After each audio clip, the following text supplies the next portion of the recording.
Bonjour à toutes et à tous, j'espère que vous allez bien. Aujourd'hui, on se retrouve dans une vidéo où je vais vous parler des épargnes que j'ai pu réaliser par mois depuis que j'ai mis en place la méthode des enveloppes.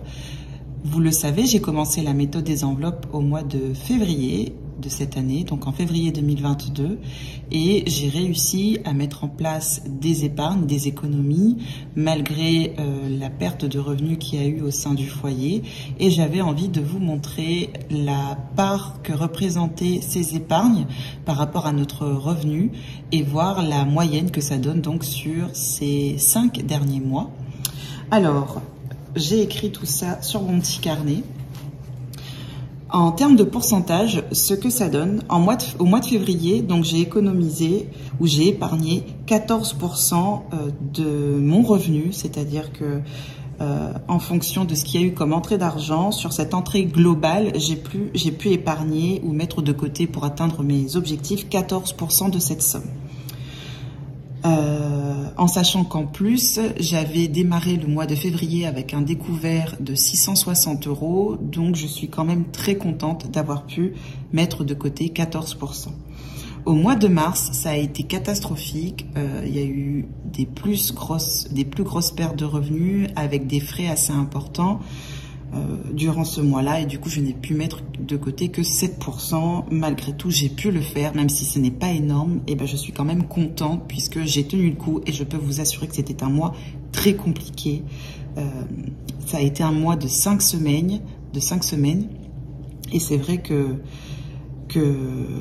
à ce moment-là, il y avait eu peu d'entrées d'argent, et je n'ai pu mettre que 7% de ce revenu de côté, mais malgré tout, c'était toujours ça.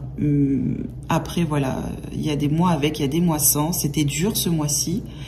Il a fallu garder courage, il a fallu garder la motivation, mais malgré tout, j'ai tenu bon, et nous avons tenu le mois sans être à découvert. Au mois d'avril, alors super belle surprise, j'ai pu épargner 36% de mon revenu, ce qui est énorme, franchement, c'est énorme. Je garde un minimum pour me faire plaisir, mais à côté de ça, j'essaye vraiment au maximum d'épargner. Puisque j'avais de gros remboursements à faire, j'ai encore des sous à mettre de côté pour les impôts, donc voilà. Ensuite, en mai, donc j'ai pu épargner 25% de mon revenu total. Pareil, je suis très contente, c'est une très belle somme que j'ai pu mettre de côté. Et au mois de juin, je vais pouvoir épargner 30%, en sachant que le mois de juin est un mois très difficile puisqu'il y a 5 semaines, et que en termes de revenus, là, en tout cas pour mon mari, c'est très bas. Et pour le mois de juillet, pour l'instant, je ne sais pas ce que ça va donner, puisque je ne sais même pas s'il va avoir ses allocs chômage, en sachant que s'il ne les a pas le mois prochain, pour sa part à lui, il y aura 0 € d'entrée d'argent. Je suis tellement soulagée psychologiquement d'avoir 1000 € de côté en fonds de secours. Malheureusement, j'ai rien d'autre, donc ces 1000 € pourront nous servir pour vivre le mois prochain, s'il n'a rien de la part du Pôle emploi. Mais je vous avouerai que c'est très compliqué de se dire que dans un mois, il n'y aura pas de revenus pour lui, et qu'il va falloir principalement vivre sur mon salaire. Ce qui me fait donc une moyenne pour ces 5 mois de 22,4% d'épargne par rapport aux revenus, ce qui est vraiment correct. Et moi, mon goal, donc à l'avenir, ce que j'aimerais une fois qu'on aura retrouvé une stabilité financière, c'est d'épargner 30% de mon revenu tous les mois. Et comment donc, parce que 30% c'est énorme, hein, nous sommes d'accord, comment vont se partager ces 30%? Je vous ai fait donc une petite liste d'enveloppes d'épargne à court, moyen terme, on va dire, et à long terme. Déjà, pour le moyen terme, le court et le moyen terme, je vais épargner donc pour mes impôts locaux. Alors, back to school, c'est la rentrée scolaire. Eau et EDF, puisqu'on a toujours un surplus à payer, donc vraiment, c'est très important pour moi de mettre des sous de côté. Maison, donc vous savez que moi j'ai un syndic, au-delà du syndic il peut y avoir des frais pour l'association des propriétaires, etc. Donc voilà, je veux mettre quand même une petite somme de côté.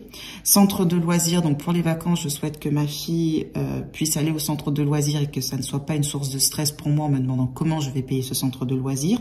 Donc tous les mois, j'épargne une certaine somme pour ça. Imprévu, alors ça c'est nouveau, je ne l'avais toujours pas actuellement, mais j'ai décidé de mettre 50 € tous les mois de côté.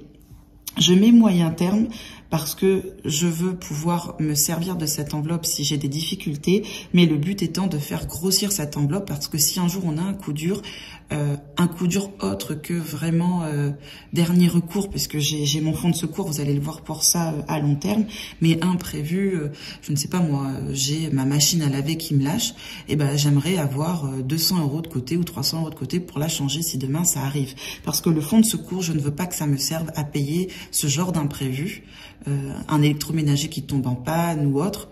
Donc vraiment, je souhaite avoir une enveloppe imprévue pour un court moyen terme et pouvoir piocher dedans pour ce genre de problématique. Et ensuite, également avoir une enveloppe voyage-vacances. J'aimerais bien dès l'année prochaine pouvoir voyager avec ma famille. Ensuite, une enveloppe banque et une enveloppe santé où là, on est plus sur... j'ai une enveloppe santé, pharmacie, mais pour le mois... Mais cette enveloppe, en fait, je l'utilise exclusivement pour la pharmacie, très peu pour les dépassements d'honoraires chez les professionnels de santé. Donc, du coup, j'ai décidé de me faire une enveloppe santé où là, c'est vraiment pour tout ce qui est dentiste, ophtalmo, etc. ou autre, sait-on jamais. En tout cas, tout spécialiste. Et je me rends compte que c'est un manque dans mon budget. Donc, je me dis, par sécurité, ça serait génial. Et ensuite, pour les épargnes à long terme, donc je souhaite épargner pour les études de mes enfants, pour mon fonds de secours, pour des travaux pour la maison, parce que j'aimerais sur ma terrasse avoir une super belle pergola. Mais il faut un sacré budget pour ça, on parle en dizaines de milliers d'euros. Et du coup, voilà, c'est un projet que l'on a à moyen, voire plutôt long terme, et j'ai décidé de me faire une enveloppe pour ça.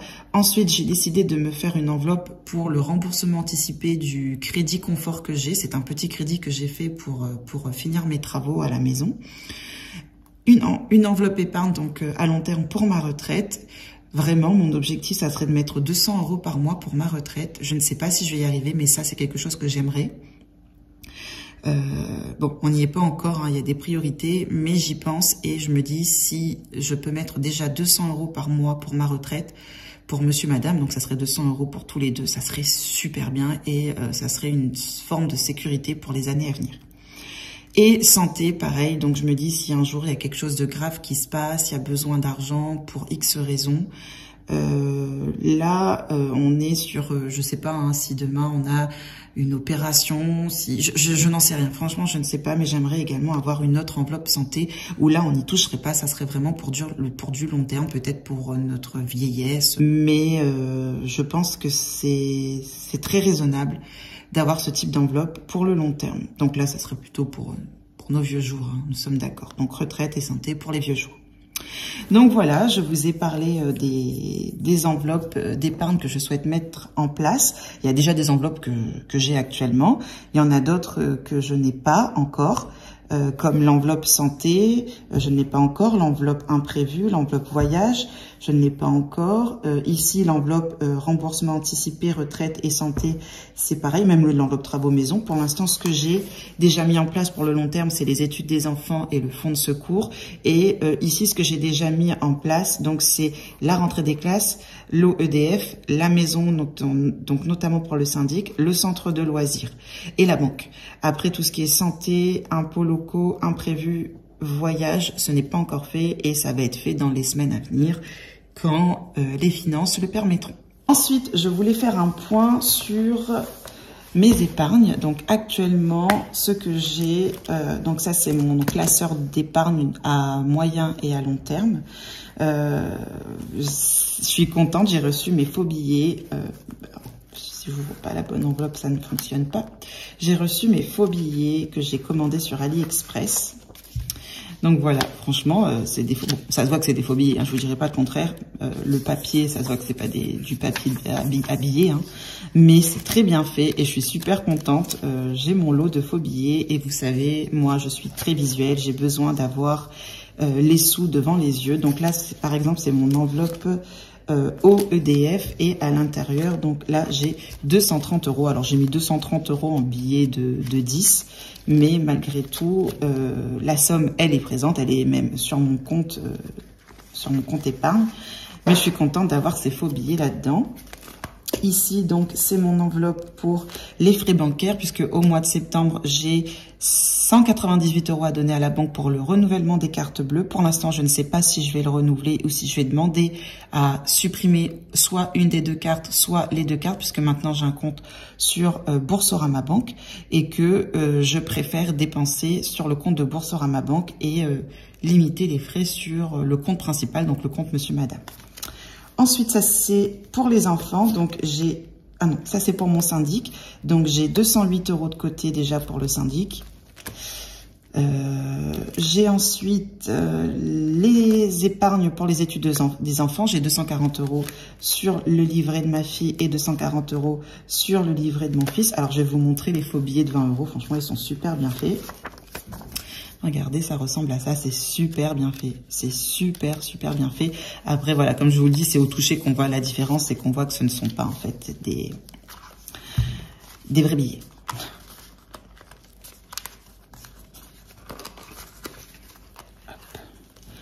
Ensuite, donc ça, c'est mon enveloppe Back to School. Donc, pour la rentrée des classes, j'ai 230 € pour ma fille. Enfin, il reste 230 € puisque j'ai déjà acheté ses uniformes, parce qu'elle est en école privée qui a des uniformes à payer.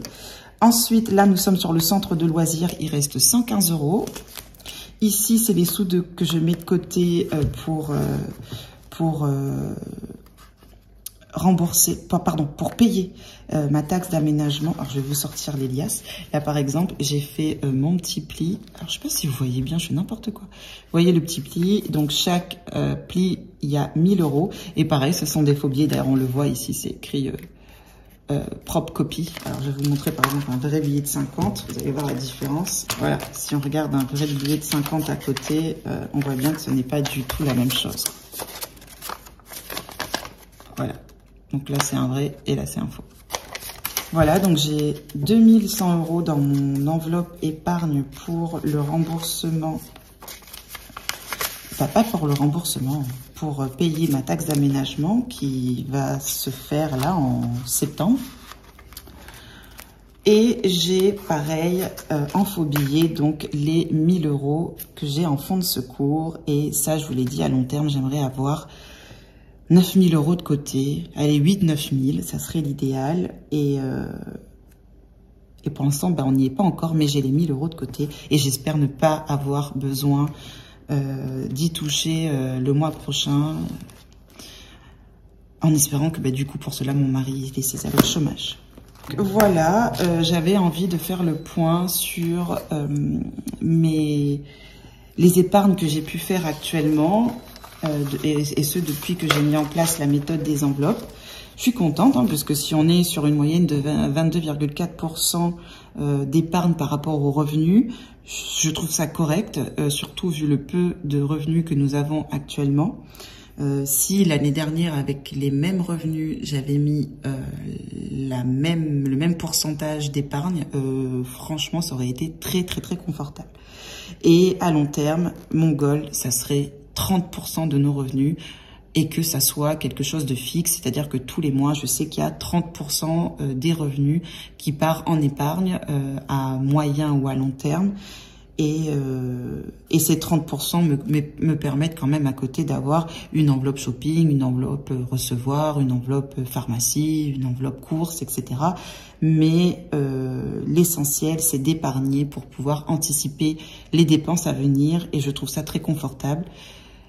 Je remercie cette méthode, je remercie ces youtubeuses qui m'ont aidé à mettre en place ce système des enveloppes. Moi, je suis allée sur YouTube fin décembre, début janvier. J'ai regardé un petit peu ce que ça donnait.